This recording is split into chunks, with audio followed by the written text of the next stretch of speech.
Next question है question number 37, जो कि ए की वैल्यू हमें दे रहा है तो ए की घात एन की वैल्यू हमें पूछ रहा है। तो जैसे ही हमें ए की वैल्यू दी गई, हम ए स्क्वायर और निकाल लेते हैं। तो ए स्क्वायर निकालने के लिए इसी मैट्रिक्स को हम यहाँ से इसी मैट्रिक्स से जैसे ही गुणा करते हैं, तो अगर पहला पद देखते हैं 3 4, 3 गुणा 3 आएगा 9 माइनस आएगा 4, तो पहला पद आएगा हमारे पास 5, पहला 9 माइनस 4 5 आएगा। तो पहला पद अगर हम यहाँ से देखते हैं, इसमें एन की वैल्यू जैसे ही 2 रखते हैं, ये 9 आ रहा है, ये डिस्कार्ड हो गया।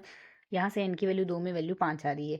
इसी तरीके से इसमें भी नहीं आ रहा, तो थर्ड टर्म भी डिस्कार्ड हो गया। अब अगर इन दोनों ऑप्शन में कंपेयर करें, हमारे पास या तो सेकंड ऑप्शन करेक्ट बन सकता है, या तो सेकंड ऑप्शन करेक्ट बनेगा, या फिर हमारे पास फोर्थ ऑप्शन करेक्ट बनेगा। तो इनमें जिस टर्म में फ़र्क है वही देखते हैं। फोर्थ टर्म यहाँ से इस टर्म में चेंज आ रहा है दोनों में।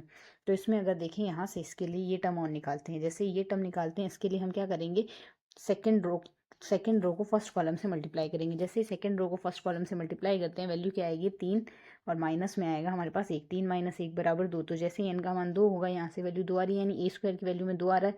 तो यहाँ से इस इक्वेशन में तो एन की जगह 2 रखने पर हमें 2 मिल रहा है, पर इसमें 2 रखने पर 3 आ रहा है, तो ये ऑप्शन डिस्कार्ड हो जाएगा। तो यहाँ से सिर्फ हम 2 टर्म निकाल के ही कह सकते हैं हमारे पास यहाँ से ये ऑप्शन इसके लिए करेक्ट बनेगा, क्योंकि N equals to A square की वैल्यू के लिए हमारे पास ये दोनों टर्म मैच हो गए। बाकी भी आप चेक करोगे, इसके लिए मैच हो जाएंगे। तो काउंटर एग्जाम्पल से इस तरीके से हम क्वेश्चन कर सकते हैं।